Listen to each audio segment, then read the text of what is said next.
Maintenant, j'inviterai Dr Jamil Assela, qui est oncologue médical au Centre universitaire de santé de McGill depuis plusieurs années et professeur agréé à la faculté de médecine de l'Université McGill. Merci beaucoup, ça me fait plaisir d'avoir été invité à cette journée.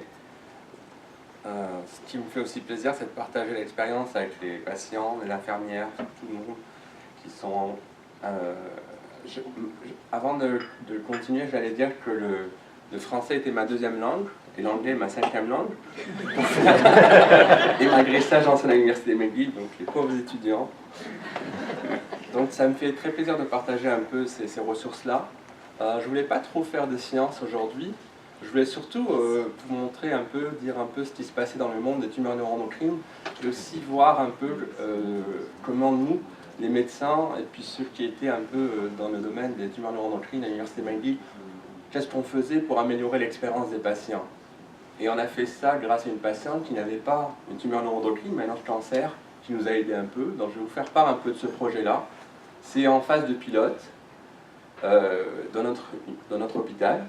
Mais si ça marche, on va l'étendre à toutes les universités, j'espère, et aux autres hôpitaux. Donc, alors moi, je mélange des slides en anglais et en français, mais n'hésitez pas s'il y a des incompréhensions. Qu'est-ce qu'on connaît sur les tumeurs neuroendocrines? En fait, comme dans le cancer en général, on ne connaît pas beaucoup de choses. Il y a beaucoup d'espoir, c'est des mots qui font peur. Mais peut-être qu'on va avoir, dans les prochaines années, des solutions. Si on veut comprendre le cancer en général, il suffit de comprendre les voies de signalisation du cancer, et après, on est au bout du chemin de l'incompréhension. C'est un peu comme une carte de métro de Tokyo, c'est la carte que je montre à tous les étudiants en médecine. Et c'est vrai que c'est très difficile de naviguer dans le métro de Tokyo. Pour aujourd'hui, et à Tokyo en fait, même quand vous demandez aux gens, ils ne parlent pas anglais, donc tout est en japonais, et c'est encore... Vous êtes encore perdu. Aujourd'hui, comme on est à Montréal, on va essayer de faire simple, de suivre plutôt les 4 lignes. On ne sait pas s'il y aura une ligne rose ou non, mais bon. Donc, c'est un groupe de tumeurs très hétérogène. Et l'incidence augmente. Ceci dit, pour mettre entre... On était dans une discussion d'experts il n'y a pas si longtemps que ça. On parlait du diagnostic, du surdiagnostic. Moi, je veux insister aussi que des nets, il y a des nets quand même. C'est sûr que ça met parfois mal à l'aise les patients quand on leur dit vous avez une tumeur, mais elle ne va pas vous déranger, elle grossit doucement, peut-être pas du tout, ça stresse tout le monde. Mais pourtant, il y a pas mal de tumeurs neuroendocrines qui n'évoluent jamais ou très très lentement, donc on peut observer. Et malheureusement, il y a beaucoup de patients, dès qu'ils ont le diagnostic de tumeur, ils veulent un traitement, ou bien le médecin décide d'un traitement. Et peut-être c'est un surtraitement. Donc c'est des tumeurs rares, mais une incidence qui augmente. D'habitude, elles sont de croissance lente. Il y a une différenciation neuroendocrinienne et une capacité à sécréter ou non des hormones. Il y a énormément de tumeurs dans ces tumeurs-là. Il y a une composante familiale, il y a une composante génétique qu'on connaît très mal. Ça peut survenir de n'importe quelle partie du corps, des organes plutôt, et ça arrive aussi de manière sporadique. L'origine embryologique, la fonction ou non fonctionnelle, je vais vous donner des exemples, la différenciation, et après ce qui va être important aussi c'est le type de tumeur. Le stade, je vais mettre entre parenthèses parce que le staging parfois n'est pas corrélé à la survie, et ça c'est important lors des rencontres avec les patients. Donc un petit diapo qui montre un peu l'origine des nets. Je ne vais pas m'attarder beaucoup sur cette slide. Je préfère après dans la discussion et puis aussi des projets, comment améliorer l'expérience des patients. Les nets, il y a des nets qui vont être fonctionnels, donc les patients qui vont avoir des symptômes, et ça va détruire la qualité de vie. Quand on pense aux diarrhées, dans les tumeurs carcinoïdes qui peuvent vraiment mettre le quotidien des patients en péril. Donc là, une classification assez simple sur non sécrétante versus sécrétante. Sécrétante par les symptômes non seulement diarrhée, flush, douleur, hyperglycémie. Des localisations, comme je vous l'ai dit, un peu partout, qu'on connaît bien, pancréas, intestin grêle, poumon. Et aussi, ce qui va être très important pour déterminer le traitement, c'est la différenciation. Est-ce que ça ressemble à une cellule qu'on connaît, ou est-ce que ça ressemble moins? La bien différenciée versus la peu différenciée. La lentement évolutive, qu'on peut se permettre d'observer, et la rapidement évolutive, où il faut agir très rapidement. Et là, dans cette différenciation, ça va déterminer le pronostic et le traitement.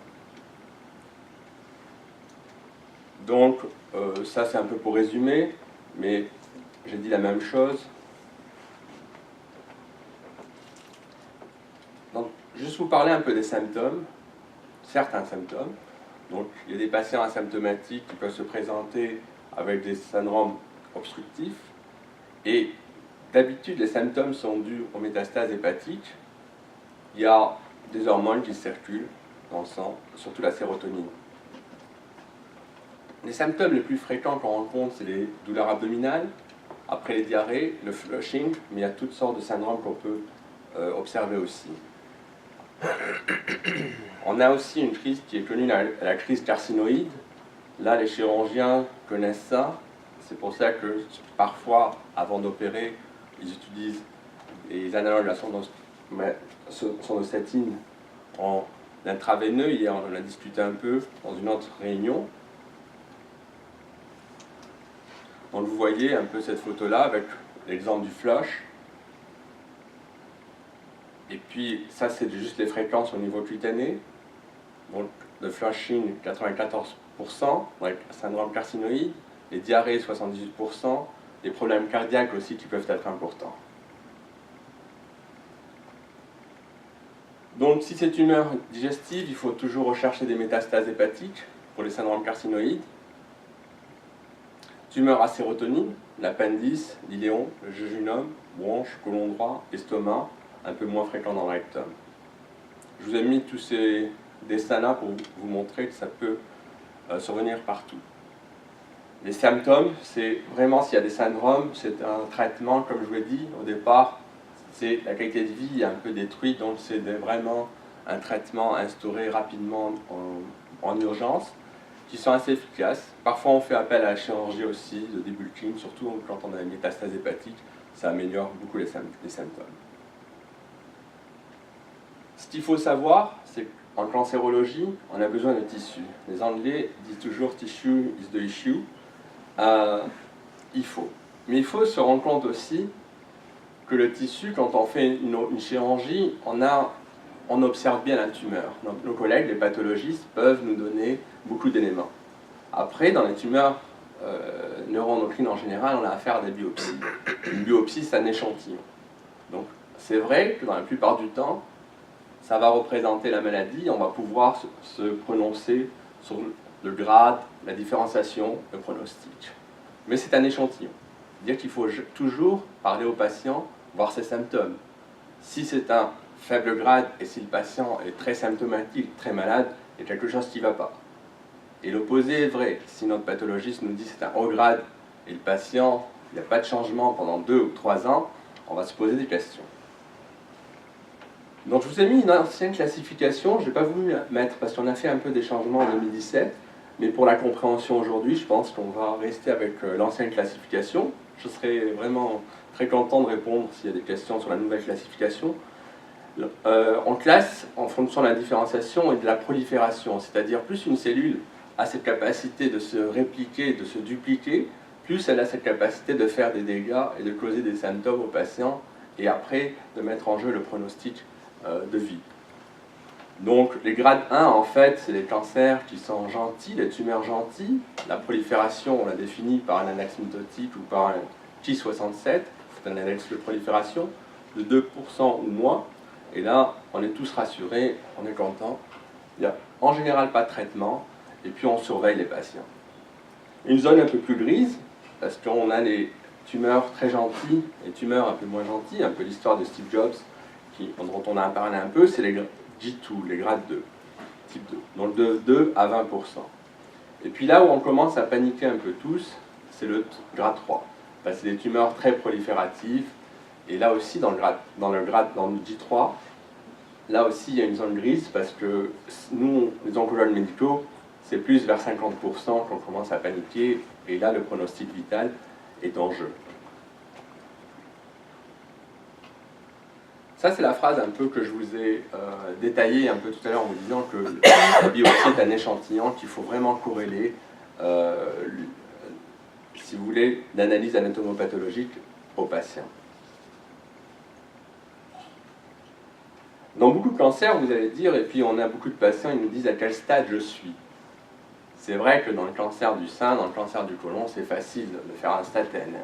Un tumeur neuroendocrine, c'est pas toujours, on peut avoir des grades 1 avec des métastases hépatiques, pas d'évolution. Si on a des métastases, si la tumeur n'est pas du foie, et si on a des métastases hépatiques, pour un oncologue, c'est un stade 4, mais ça ne veut rien dire. Parce que c'est un stade 4 très lentement évolutif, et j'ai des patients sans traitement, ça fait 7 ans que je les suis, il n'y a pas d'évolution. Donc le stade, par contre, d'autres éléments nous permettent, comme je vous l'ai dit, de classifier le pronostic. Donc le type histologique, le degré de différenciation, l'annexe mitotique, la taille, le volume tumoral, la localisation de la tumeur, et sur les métastases hépatiques, surtout quand les tumeurs sont fonctionnelles. Donc là, il y a des courbes qui sont bien connues entre le degré de différenciation d'une tumeur et la survie. Vous voyez quand une tumeur est bien différenciée, et ça c'est vrai dans quel que soit le cancer, quand la cellule tumorale ressemble au cancer dont elle provient, les patients vivent longtemps. Quand c'est peu différencié, là les survies sont plus dramatiques. Donc le grade aussi, il y a une bonne corrélation. On a un grade faible, une bonne différenciation, et une bonne survie. On a un grade élevé, la survie est moins bonne. Juste, je voulais insister sur ce carcinome neuroendocrine, qui sont des tumeurs de grade 3, avec un index de prolifération très élevé. Dans le cancer du poumon, par exemple, il y a un cancer qu'on appelle le small cell, le cancer à petites cellules, où le pronostic vital est aussi en jeu. Donc ça, c'est des patients qui vont être très symptomatiques, qui vont avoir de la douleur, qui vont perdre du poids rapidement, tout. Et là, il y a une urgence à démarrer les traitements, et c'est souvent des traitements de chimiothérapie. Et on peut, grâce à ces traitements de chimiothérapie, augmenter la survie. Mais il faut agir assez rapidement. Ça, c'est un peu les symptômes. Là. Donc, c'est dans ces carcinomes, 70% des patients sont métastatiques d'emblée. C'est très rare, on en a peut-être eu un ou deux cas où on a pu les opérer avant qu'ils soient métastatiques, mais malheureusement, il y a une rechute très rapide, même après la chirurgie. Et la survie, dans les bases de données, est à 10 mois, 11 mois. Donc, c'est vraiment des cancers de mauvais pronostic. Ça, c'était les mauvais cancers. Alors, les causes, on ne connaît pas trop bien. Je ne peux pas vous dire, faites ça, changer de régime alimentaire demain, ou bien changer de ville, ou bien ça, c'est impossible à vous dire. On est relié à quelques syndromes, mais là, il y a beaucoup à faire dans la recherche. Comment on les prend en charge, les tumeurs neuroendocrines? Donc, évidemment, il s'agit d'équipes multidisciplinaires. Si vous allez voir votre médecin et qui vous dit « moi je travaille avec personne, je suis capable de vous prendre en charge », changez de médecin. Ou changez d'hôpital, allez voir ailleurs. C'est un groupe. Nous, c'était devenu plus évident quand on a fait le déménagement au nouveau CUSUM. On est passé de 4 hôpitaux. Nous, pour les adultes, c'était 2. Mon collègue, le Dr Chaudhuri, Daphné et moi. Avant, il y a 4-5 ans, c'était difficile de se voir. Moi, je travaillais dans un autre hôpital. On se rencontrait uniquement le vendredi matin. Pour me joindre, il fallait m'envoyer des messages par email, des fax qui passaient par la secrétaire. Juste ça faisait peut-être 1 semaine ou 10 jours de délai. On a construit le nouveau CUSUM de manière à interagir au quotidien. On travaille les mêmes jours, on ne voit pas les mêmes patients forcément, mais on est présent le même jour. Et dès qu'un de nos collègues a un patient, un nouveau patient, un nouvel événement, une progression de la maladie, on est là. Donc au lieu d'attendre un jour où il y a la réunion du comité, on va à la porte, on tape, on dérange, on prend plus de temps, et on ramène le patient, on est tous les deux, tous les trois, tous les quatre, là devant le patient, et on discute avec les patients et on décide des stratégies thérapeutiques. On ne peut pas mesurer l'efficacité de ce fonctionnement, mais l'expérience est assez impressionnante au niveau de la satisfaction, et c'est pour ça que je vais vous montrer des outils qu'on va mettre en place pour essayer de mesurer un peu tout ce qu'on fait actuellement. Donc beaucoup de spécialistes qui sont autour du patient. Donc, voir au départ le diagnostic, je vous ai dit la biopsie est très importante, l'extension de la maladie, est-ce que c'est une maladie qu'on doit traiter, est-ce que c'est une maladie qu'on peut observer, aussi ce qu'on appelle l'état de performance du patient, est-ce que le patient est en très bon état général, ou pas du tout, est-ce qu'il y a des comorbidités, que veut des patients qui ont des maladies qu'on peut traiter, on ne veut pas de traitement, ça nous arrive tous les jours, et parfois, on explique aux patients, on n'arrive pas à les convaincre, et on accepte. C'est toujours le patient qui a le dernier mot. C'est sûr que les patients qui ont plus de symptômes vont vouloir des traitements. Donc confirmer le diagnostic, voir si c'est des maladies fonctionnelles ou non, déterminer l'extension de la maladie, essayer de voir si la chirurgie est possible, parce que la chirurgie souvent c'est le traitement qui va guérir le patient. Parfois, la chirurgie de guérison pour guérir n'est pas possible, mais si on peut diminuer les symptômes grâce à la chirurgie, on va le faire. Et puis essayer, nous on aime bien le mot en oncologie, c'est de contrôler la maladie le plus longtemps possible. Pour beaucoup de patients, ça ne veut rien dire le mot contrôler. Quand on s'assoit avec eux, on va leur dire on va essayer de contrôler la maladie. C'est quoi contrôler? Ça, on va faire en sorte que le patient vive normalement avec une maladie le plus longtemps possible. Un peu comme on fait avec le diabète, la pression artérielle. On est obligé de prendre des médicaments, mais on a une qualité de vie bonne et longue. Ça, c'est un peu les différentes techniques. Je ne vais pas revenir parce que sur les techniques locales, je vais vous parler un peu des médicaments, des analogues de la somatostatine qu'on utilise pour les tumeurs neuroendocrines, sauf les tumeurs très prolifératives. Grade 3, et là encore, il y a des médecins qui l'utilisent. Et aussi des chimiothérapies, mais qui sont réservées dans les grades très hauts, et certains agents ciblés. Il y en a deux qui sont actuellement sur le marché, le sunitinib et l'évolumus, pour des tumeurs de grade 2 qu'on utilise. On pourra aller en détail, je n'ai pas trouvé vraiment de justification de vous montrer toutes les études, les raisons, mais je voulais plus que ça soit des discussions sur la deuxième partie qui va arriver, et puis bien sûr, je suis prêt à répondre à toutes les questions sur les traitements si vous en avez. Je laisse les traitements locaux pour mes collègues. Ça, c'est un peu un algorithme de traitement pour résumer un peu tout ce que j'ai dit sur les tumeurs avancées. J'ai bien aimé cette slide, même si elle n'est pas à jour. La différenciation, si elle est fonctionnelle, non fonctionnelle, l'utilisation des analogues de la somatostatine pour les fonctionnels, quand elles sont très bien différenciées, quand on regarde, quand il n'y a pas de progression, on peut se permettre wait and see, on attend, on regarde.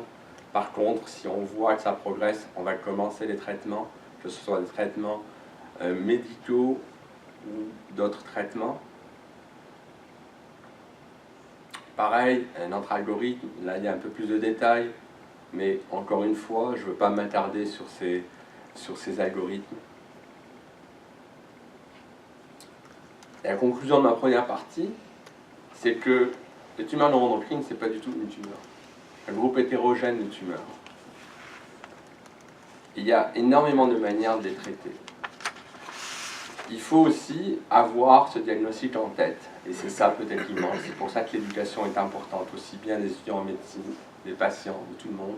Et Sinet fait un travail remarquable pour ça. Donc il faut vraiment, et là j'insiste, le travail multidisciplinaire. J'ai mis un peu en vrac ici les questions que j'avais tous les jours. Je voulais lire en gros, je les ai mis sur une diapo, mais c'est ça que je vois dans ma pratique. Ou bien c'est des questions que vous, les patients, doivent poser à leur oncologue. Donc quel type de tumeur? Les stades, j'ai mis un point d'interrogation parce que le stade, la tumeur neuroendocrine. Quelle est l'évolution de cette tumeur? Quels sont les traitements? Comment vous allez évaluer ma réponse au traitement? Quelles sont la probabilité de succès quand on met un traitement en place? Combien de temps j'ai à vivre? Quelle sera ma qualité de vie? Quels sont les effets secondaires? Et si je refuse les traitements? Puis-je guérir? Y a-t-il d'autres options? Y a-t-il des traitements expérimentaux? Et mes enfants, est-ce que je vais transmettre cette maladie? Y a-t-il des groupes de support? De l'aide? Comment puis-je vous contacter? Comment puis-je avoir des rendez-vous sans attendre? Donc tout ça, c'est des questions qui nous ont fait réfléchir à comment améliorer l'expérience des patients. Toutes les options sont bonnes, mais il faut avoir l'équipe multidisciplinaire. On individualise les traitements, on se concerte, on communique et on supporte. Je vais juste vous présenter un cas vraiment rapide. J'aurais peut-être dû mettre Donald Trump pour être un peu plus quotidien, mais la réflexion versus, quand on a des patients, versus l'action. Et c'est important. Donc Rodin qui réfléchit, et puis même les plus naïfs ont peur quand on ne réfléchit pas. Il y avait ce patient-là, que le docteur Chaudhuri et moi on suivait avec Daphné depuis 2010. Patient qui avait une tumeur neuroendocrine du pancréas, un jeune patient, une prolifération de 2%, parfaitement, aucun symptôme. Il était très très bien, il vivait très très bien. Bon, on a décidé, comme il était jeune surtout, de commencer un traitement avec la somatostatine analogue. Quelques années plus tard, donc 4 ans après, toujours très bien, comme je vous ai dit, le mot que j'aime bien, la maladie contrôlée, pour nous c'était un success story, patient très content. Un jour, un vendredi soir, à 5 h, il est venu à l'urgence de l'hôpital Royal Victoria à l'époque, l'ancien hôpital qui n'est pas loin d'ici. Et puis, Dr Chaudhuri et moi, on s'était retrouvés dans cette salle avec un patient qui était quasiment au bord de la mort. Donc on s'était dit comment? C'est une tumeur de grade 1, très bonne. Qu'est-ce qui s'est passé? Qu'est-ce qu'on a manqué? Bah, on a réfléchi, on n'avait pas eu le temps de faire une autre biopsie, de reprendre un morceau. On a parlé à la famille, on a dit que la situation était grave. Puis on a dit, mais il a dû se passer quelque chose. En fait, on sait qu'il y a des tumeurs qui changent à un moment donné. On ne va pas expliquer pourquoi, mais il y a un clone qui vient et qui fait en sorte qu'il prolifère. Et donc on a décidé de l'admettre à l'hôpital et de commencer une chimiothérapie comme si c'était une tumeur très agressive, carcinome. On a expliqué qu'on ne savait pas, qu'on ne pouvait pas perdre le temps de refaire la biopsie, que le pronostic était On lui a donné la chimiothérapie. 5 jours après, il était debout. Il a pu vivre 11 mois. Et malheureusement, après, ça a été la fin. Mais il a eu 11 mois de très bonne qualité, juste on était là au bon moment. Et c'est pour ça que je vous ai mis cette photo d'iceberg. On ne connaît pas beaucoup de choses. Voilà. Donc, avant de passer à ma deuxième partie, où je vais vous montrer un peu un des projets, comment on améliore l'expérience des patients, si pour le moment vous avez des questions, ou bien si vous voulez poser des questions à la fin, complètement sur les deux parties. Si vous, quand on n'a pas de questions, soit qu'on ne comprend rien, soit que tout est très clair. Avez-vous des questions pour Dr Asselah?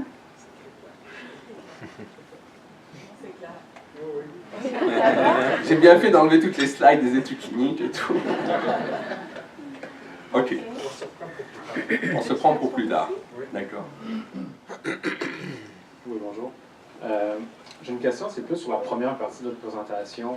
Vous avez parlé de l'indice de prolifération, le COI-67.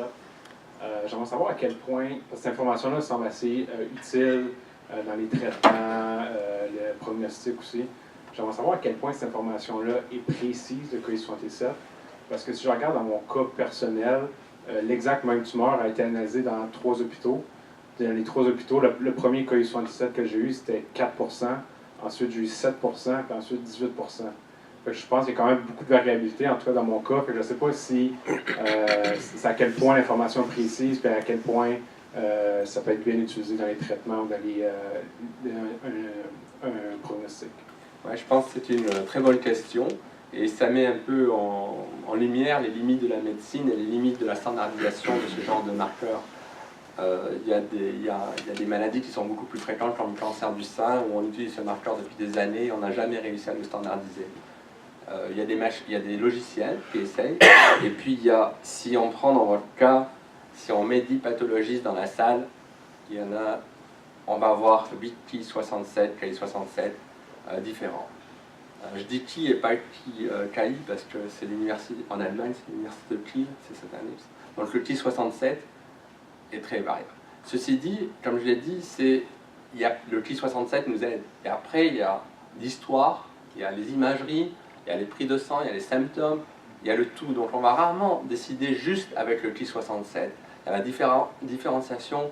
Donc nous, on va se réunir, on va voir le tableau global, votre situation, et puis après on va prendre une décision. Mais je comprends très bien votre question.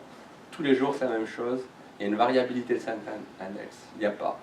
Maintenant, c'est sûr que plus le pathologiste est dédié, et c'est ce qu'on veut dans les centres universitaires, plus il va avoir d'expérience, et plus on va croire en son Ki67.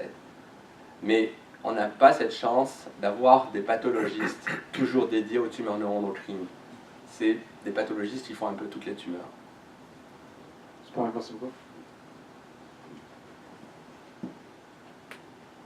N'hésitez pas, il n'y a pas de question. N'importe quelle question est bonne. Vous avez mentionné tout à l'heure qu'on peut contrôler ou stabiliser et peut-être guérir. Moi, je pensais qu'on parlait toujours plus de contrôler versus guérir. Alors, quelle est la différence là? Alors, on guérit des tumeurs neuroendocrines si on les opère. Et puis parfois, il y a des tumeurs neuroendocrines qu'on laisse en place et qui n'évoluent jamais. Donc après, c'est une question de terminologie, parce qu'on peut être porteur d'une tumeur qui n'évolue jamais. Si vous voulez, si on prend le cancer de la prostate, si vous prenez tous les hommes centenaires, on a des études d'autopsie, où 100% des hommes centenaires ont le cancer de la prostate. Mais ils ne sont pas morts à cause du cancer de la prostate. Les tumeurs neuroendocrines, c'est avec les examens d'imagerie et tout, qu'on en découvre de plus en plus. Il y en a beaucoup, on ne les aurait jamais découvertes, et puis ils ne seraient jamais morts de ça. Donc c'est là où contrôler, c'est un tumeur neuroendocrine qui évolue. Donc les traitements, c'est pour contrôler la maladie, faire en sorte qu'il n'y a pas de progression, passer l'évolution, les métastases, la compression mécanique, qui va causer des symptômes et qui va entraîner peut-être la mort un jour. Par contre, si on fait en sorte, par les traitements, quels que soient les traitements, que la tumeur ne bouge pas ou qu'elle régresse, là on peut être tranquille. Mais si on a une tumeur qui ne bouge pas, moi, je suis à l'aise de dire guérison, c'est vrai que ce n'est pas le terme que je vais employer à l'université ou dans un livre, mais pour un patient, je suis très à l'aise à l'utiliser si je vois. Après, il y a ce cas clinique que je vous ai montré, où on était très content pendant 4 ans, et puis quelque chose s'est passé, et puis après. Donc, c'est pas, j'aurais voulu vous dire blanc ou noir, mais il y a une zone grise que personne ne comprend, mais on est à l'aise avec nos patients, c'est pour ça qu'on les suit, c'est pour ça qu'on a des équipes multidisciplinaires, et c'est juste le suivi. Mais souvent, on voit beaucoup de patients, il y a beaucoup d'études qui montrent, qui sont sous contrôle depuis très très longtemps pour les tumeurs neuroendocrines.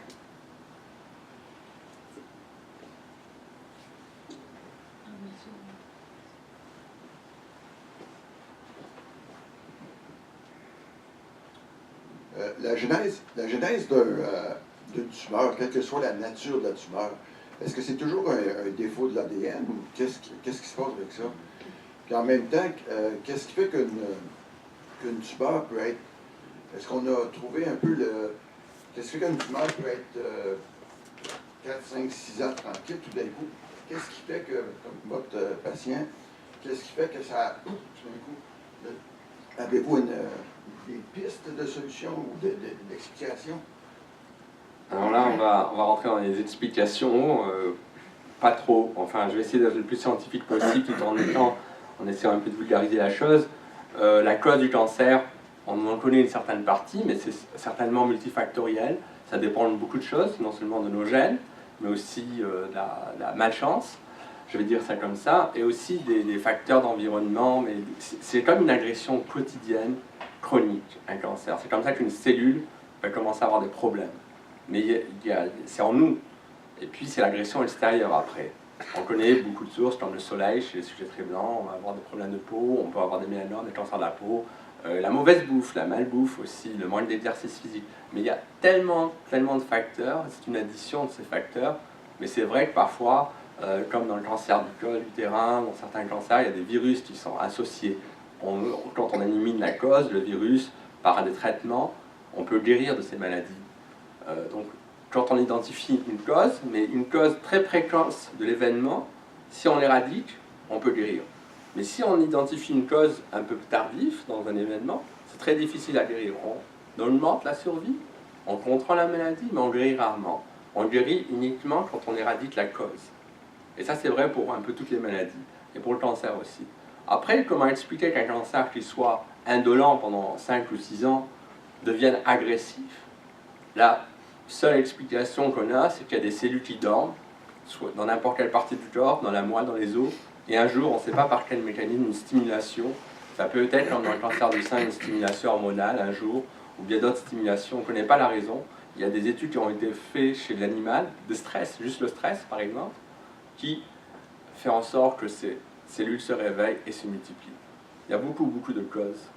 Il y avait un speaker en Floride qui parlait d'une patiente quand il était jeune. Là, il a 85 ans, le speaker, mais quand il était jeune dans sa carrière, la patiente lui disait « Oh, mon mari, on a divorcé, et c'est pour ça que j'ai une rechute du cancer du sein. » Il dit « Arrête, tu as une rechute parce qu'il y a tel ADN, tel truc en jeu, là, l'œstrogène. » Il lui expliquait. Et puis maintenant, il est rendu à faire de la recherche sur l'animal et dit « Finalement, peut-être qu'elle avait raison. C'est un stress. » Donc, je ne peux pas vous répondre aujourd'hui de manière blanc ou noire. Il y a beaucoup trop de choses qui fait que un cancer devient agressif.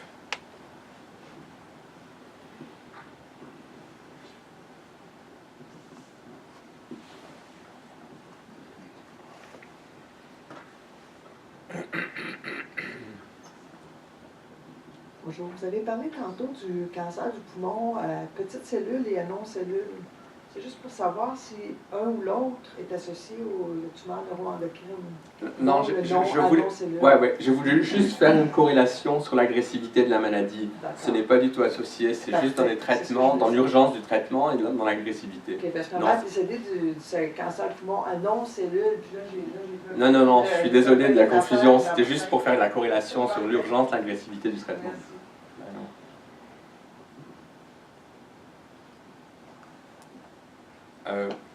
Oui.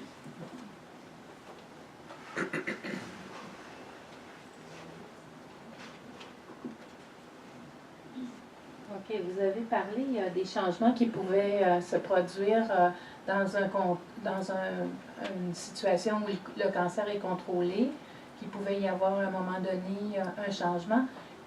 Comment on fait pour s'assurer qu'on est à jour pour saisir ce changement-là quand il se produit? Ouais, c'est vraiment une très bonne question parce que comme dans le cas clinique précédent, on était très content au bout de 4 ans et on se disait bon. Mais en fait, c'est des suivis. C'est pour ça qu'on voit nos patients en 6 mois. Et puis on dit aux patients, vous savez, tout le monde peut avoir mal pendant 10 jours. On fait une chute, on a un virus, on a une grippe, on a des symptômes pendant 10-15 jours. Mais tout symptôme qui dure plus de 15 jours, on lui dit, n'attends pas trop. Reviens nous voir avant le rendez-vous, on dit au patient. Donc ce patient, il est allé à l'urgence, il a été hospitalisé, et puis bon, on l'a vu peut-être un peu tard, mais c'est aussi le patient, c'est pour ça que l'éducation est importante, c'est pour ça que les rendez-vous doivent être ouverts, c'est pour ça ce qui est intéressant de communiquer à travers des plateformes où l'information rentre, et c'est ça un peu le problème. C'est même si on fait nos suivis aux 6 mois, 12 mois, le patient aussi doit avoir accès au médecin à n'importe quel moment, à l'infirmière pivot. Souvent, l'infirmière pivot sert de lien. De lien entre le chirurgien, l'oncologue médical, toute l'équipe. Ouais. D'autres questions?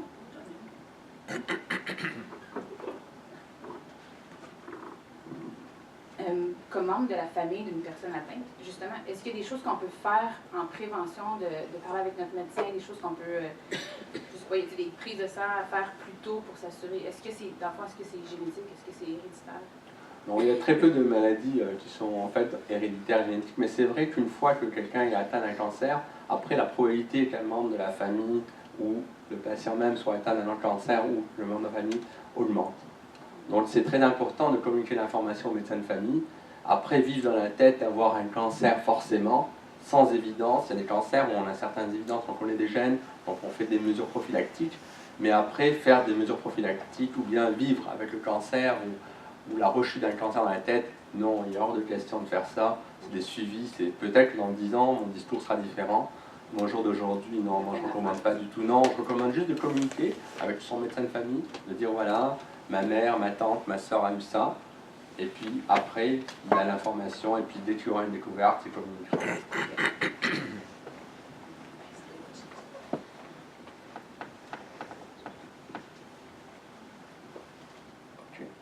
D'autres questions?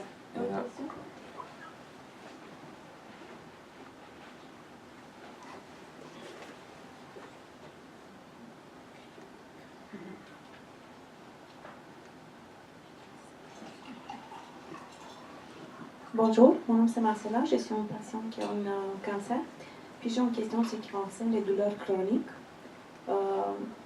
J'ai vu plusieurs médecins qui m'ont dit que mes douleurs sont dans ma tête. J'ai des douleurs qu'on souffre des coups de couteau partout. Puis sont tellement intenses que je ne peux rien faire. Est-ce que vous avez une idée, sont liées à quoi exactement ou... La répondre comme ça à ces questions-là, c'est un peu difficile parce que, premièrement, je ne connais pas votre maladie et puis les douleurs peuvent être associées à beaucoup de causes. Mais si vous avez beaucoup de douleurs et si votre médecin vous dit toujours c'est dans la tête, il y a un problème quelque part. Je pense que c'est bien de demander une deuxième opinion, de voir un médecin avec tout votre dossier, de voir vraiment s'il y a des douleurs parfois qu'on n'arrive pas. C'est vrai qu'on est incapable et puis parfois on arrive à les améliorer, on arrive à trouver la cause. Mais c'est un peu difficile pour moi de vous aider là tout de suite. Parce qu'après, ils ont trouvé des petits tumeurs dans différents organes. Puis ils ont dit que ce sont des petits tumeurs qui sont stables, donc de ne pas m'inquiéter, mais quand même les douleurs sont toujours présentes. Ouais, c'est ça, c'est que c'est difficile de donner une opinion parce que c'est vrai qu'on nous arrive parfois de manière, avec tous les tests d'imagerie maintenant, qu'on fait de trouver des masses, mais qui sont petites et donc qui ne vont pas causer de symptômes. Mais après ça, si votre qualité de vie au quotidien et pas vraiment chaque jour vous avez de la douleur, je pense que c'est bien d'aller voir un autre médecin, de demander ou de parler à votre médecin, de dire voilà, c'est pas dans ma tête. Okay. Et puis après réviser. Mais malheureusement, on a des patients où on n'arrive jamais à expliquer les choses. Ok, merci beaucoup.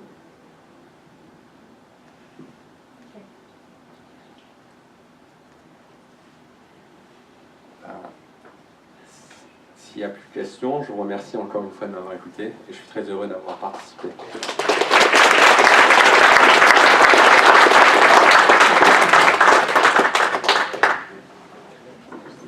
Merci.